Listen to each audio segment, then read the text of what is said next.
This is my review of The Council, the third season episode of Star Trek Enterprise. Finally arriving at the site of the Zindi Council, Archer attempts to convince the 5 Zindi races not to use their super weapon on Earth. Don't know if you know this or not, but Enterprise is a series I've always had a real soft spot for, particularly Season 3, which, for me, is the clearest proof that a fully serialized Star Trek can actually work. Despite some ratings issues, the season-long Zindi arc marked a big creative gamble that largely pays off, and the Council, the 22nd episode, marks the start of the season's endgame. Even putting aside my love for Enterprise, this is a strong episode, packed with huge moments, great character work, and a major late-stage plot development that essentially escalates the stakes to genuinely apocalyptic levels. Shit, as they say,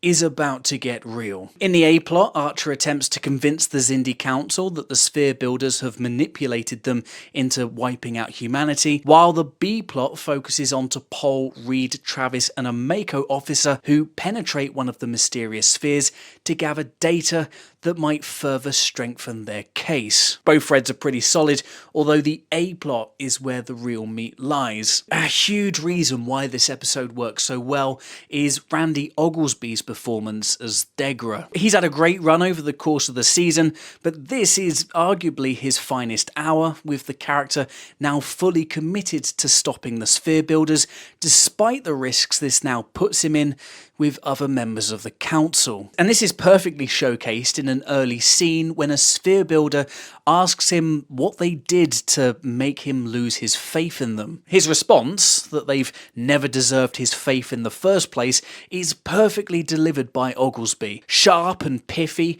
but with just enough shakiness to suggest he's still a little fearful of these creatures who most Zindi worship as gods. Telling God to do one. It's so wonderfully Trek, isn't it? There's also a solid moment between Degra and Trip where the two finally have something of a breakthrough. Trip's trauma and anger over the death of his sister in the initial attack has been a major arc this season, but Degra's finally had enough of his barbs, telling him he's doing everything to help and has even killed members of his own race to try and stop the weapon. It's a good scene, even if it does come across a little too similar to other scenes the two have had before, but the performances are good, with Connor Trenier selling Trip's bitter grief and Oglesby selling Degra's weary determination. Archer's appearance before the Council is another highlight of the episode. The tension is palpable from the moment he and Hoshi step into the chamber. It's a moment we've been building to for 22 hours, and it doesn't disappoint. The challenge Archer faces is immense. This is a wildly diverse collective with 5 different species, all with different attitudes and philosophies. Convincing all 5 to question everything they believe in seems like an impossible task, even if you're named Scott Bakula. You really feel that in the performances here, particularly Bakula's, who perfectly conveys a mixture of excitement and nervousness, often using small talk to try and lighten the mood ahead of what feels like the most important address in human history. These scenes also effectively establish all the various intricacies of the collective Zindi race. The arboreals and primates are willing to listen. The aquatics, who we learn are essentially Trek's answer to the Ents, are extremely cautious, and the reptilians and insectoids are quick-tempered and hostile. Miraculously, it seems that Archer's evidence, with a lot of help from Degra, is enough to convince the Council to give humanity a temporary reprieve. The Council agree to review Enterprise's evidence on the Sphere Builder before launching the weapon, and for a brief, beautiful moment, we feel a sense of relief. Maybe this isn't gonna be so hard after all. And then we get the scene. You know the one. Randy Oglesby's been great so far this season, but so too has Scott McDonald, whose Dolim has been presented as this giant, hulking, Saturday morning cartoon villain, and it all comes to a head in this scene, which is a standout moment of the season. The scene gets off to a perfect start with some inspired direction from David Livingston. Dolim entering the chamber with his distinctive features casting a shadow over Degra's face is a striking choice that perfectly sets the ominous tone of this critical scene. We all know how this is going to go, but the scene slowly and painfully builds until the brutal, almost Shakespearean crescendo. Dolim stabs Degra, snarling that the reptilian ship Degra destroyed a couple of episodes ago will be the last Zindi he'll ever betray, and then promising to murder Degra's wife and children once the humans are destroyed. It's one of the coldest,